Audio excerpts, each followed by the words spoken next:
Voilà, nous sommes avec Nettoie Ernestine qui est avec nous sur ce plateau pour nous parler de la perception de la Sénafed par les femmes. Vous la percevez comment? Mais pour moi, la Sénafed est un cadeau du gouvernement parce que nous sommes les seuls à avoir toute une semaine. Donc, pour moi, c'est un cadeau. Et quand on dit un cadeau, il faut le récupérer et l'utiliser tellement bien pour que les années qui arrivent, que nos enfants, nos filles ne puissent pas seulement avoir une semaine, mais qu'on puisse même donner 2 semaines. Donc, on va changer un peu l'appellation. La Sénafed, pour moi, c'était une semaine idéale pour les femmes, toutes les femmes tchadiennes, de parler de leur situation, les mots qui minent surtout à notre milieu en tant que femmes. Et de la même manière aussi sensibiliser nos sœurs à être autonomes. C'est comme ça que moi j'ai pris la Sénafed.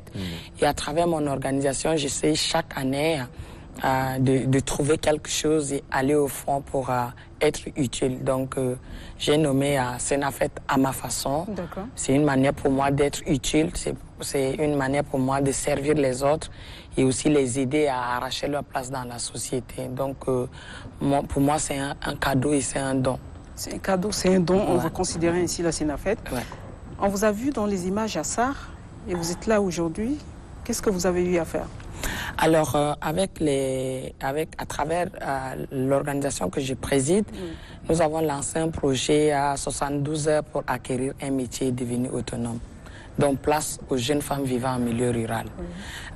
Nous voulons donner des métiers à ces jeunes filles parce que la femme rurale est au cœur du développement. Aujourd'hui, sans la femme rurale, la femme urbaine que nous sommes, on ne peut rien. Donc, il faut reconnaître, sauf qu'ils évoluent dans le tas. C'est ça. Donc, il faut juste essayer de les aider à sortir de l'informel, les mettre en organisation, et les coacher, les motiver et les aider à développer déjà certaines qui sont dans les activités génératrices de revenus. D'autres n'en ont pas, elles hésitent.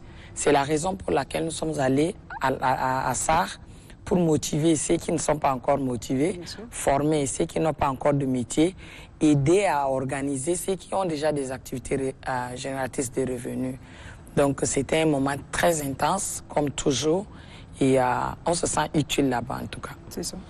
Alors, comment les choses se sont passées? C'était toute une semaine de formation et tout. En quoi les avez-vous formés exactement? Alors, la transformation des produits locaux, donc à l'exemple de karité que Moyen Charré produit des grosses quantités. Et on pouvait juste utiliser ça pour fabriquer du savon. On n'a pas besoin de quitter, aller ailleurs pour chercher. Donc, c'est déjà un plus pour la région. Il y a déjà la tomate fraîche que la province de Moyen Charré produit aussi en quantité, mais c'était juste pour une période. On pouvait bien profiter pour transformer de la tomate fraîche en concentré et conserver aussi pendant quelques temps pour revendre. Donc, nous avons fait aussi du savon liquide, la transformation des pains indigo, que nous, on est en train d'apprendre ici au Tchad. Donc, l'idée, c'est de les montrer, que nous puissions avoir notre bassin aussi localement, quoi. Donc, nous avons au moins 4-5 modules. Nous sommes une génération bénie, dont l'Internet, que je ne cesse de dire. Donc, pour un entrepreneur, il faut l'Internet parce que aujourd'hui, à travers l'Internet, nous vendons, nous sommes en réseau, en contact avec d'autres personnes. Donc, nous avons aussi donné les BABA de l'entrepreneuriat digital des jeunes femmes, quoi, en fait. Est-ce qu'elles étaient perceptives? Est-ce qu'elles étaient réceptives? Est-ce qu'elles se sont vraiment appropriées? Pour moi, oui, parce que c'est le rôle que vous, en tant que journaliste, vous jouez dans surtout nos activités. Nous n'avons pas l'œil pour regarder, nous nous sommes concentrés sur la formation, mais souvent quand les journalistes passent, je profite pour faire big up à l'UNAMA, qui a été très très utile pour nous pendant la semaine. Ils étaient là, ils ont interviewé. Après, tu as vu, on essaie de regarder que elles sont intéressées, elles se lancent, elles sortent un peu aussi de leur zone de confort pour apprendre. Donc, à travers les journalistes, on a su que elles sont motivées. Super. Motivées à faire plus, à avancer, peut-être à créer aussi, ça. Effectivement. Nous avons aussi lancé une petite entreprise avec les filles de SAR parce que après la formation, il faut les regrouper. Donc nous avons lancé une petite entreprise que on espère que ça va développer et nous allons repartir de temps en temps pour aussi faire le suivi et évaluation. On le souhaite vivement. Alors pour le thème de cette édition qui est femmes, paix, justice et réconciliation, qu'est-ce que vous avez pu apporter dans le cadre de ce thème-là? Ok, nous les femmes, on est au cœur du développement, c'est ce que je viens de dire. Et quand on parle de la femme est au cœur du développement, ça veut dire que nous apportons quelque chose de spécial dans la société. Nous sommes les mères, nous portons nos enfants. Aucune femme fera du mal à son enfant. C'est la raison pour laquelle nous avons dit, nous en tant que femmes, nous devons nous lever pour dire que ne faites pas ceci, réconciliez-vous. Nous, on a besoin de paix. Aucune femme va enterrer son mari, son fils, ni son frère. Nous voulons juste un pays calme pour développer nos activités. Nous voulons juste un pays calme pour que nos fils puissent aller à l'école. Nous voulons un pays où nos fils, nos enfants, nos frères puissent avoir de travail et travailler tranquillement. Donc, notre rôle en tant que femme, c'est d'apporter ces messages de paix là dans la société et non diviser plutôt. Nous devons être nous sommes déjà des ambassadrices de la paix. Donc nous devons juste continuer dans ce sens à faire circuler le message de la paix, de la réconciliation. Une mère, c'est celle-là qui gronde, qui juge aussi, si l'autre partie ne respecte pas. Et c'est aussi ça notre rôle en tant que femme. Juste des femmes, on reste et on ne prend pas parti pour dire que telle a fait mal, telle affaire, on doit et on lui dit. Tout en sachant que nous sommes les mères et qu'on veut juste que tout va bien. Et comme on doit dénoncer, on oublie qui est cette personne, que tu sois du gouvernement, la société civile, l'organisation des jeunes, nous on s'en fout. Le problème, tu n'es pas sur le bon chemin, c'est notre rôle en tant que mère de dire que tu n'es pas sur le bon chemin.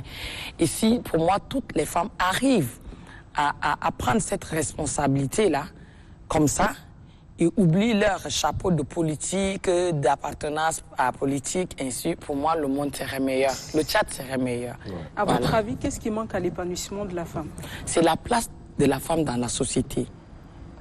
On ne veut pas les 30%. Nous sommes très intelligentes, on va aller au-delà de 30%. Pourquoi on doit nous fixer des règles pour dire qu'on vous donne? Non, on mérite. Laissez-nous, on va l'arracher. L'épanouissement de la jeune fille, c'est de l'accorder sa place dans la société. Elle doit être libre, arrêter de violenter. Si elle a une activité, et il faut investir, il faut l'accompagner pour qu'elle puisse s'épanouir. Autre chose, aujourd'hui, les femmes entrepreneurs n'ont pas des marchés, des gros marchés, et c'est un problème. Ouais. Et pour moi, c'est une honte pour la société. Ouais. Elles sont nombreuses. Pourquoi donner du marché des milliards à un homme? C'est la raison pour laquelle j'ai dit la femme n'a pas sa place encore dans la société. Les gens crient matin, midi, soir, mais c'est verbal. Non, vous, pratiquement, qu'est-ce que vous allez faire? Combien de marchés vous avez donné des milliards à des femmes? Sortez la liste, on va regarder pour vous dire bravo. Mais si rien n'est fait jusqu'à maintenant, pour moi, il y a encore des problèmes. C'est ce que je venais de dire. Et nous, en tant que femmes, nous allons toujours vous gronder dans ce sens. Ça, c'est vrai. Et on va toujours recevoir très positivement. Ça, c'est vrai.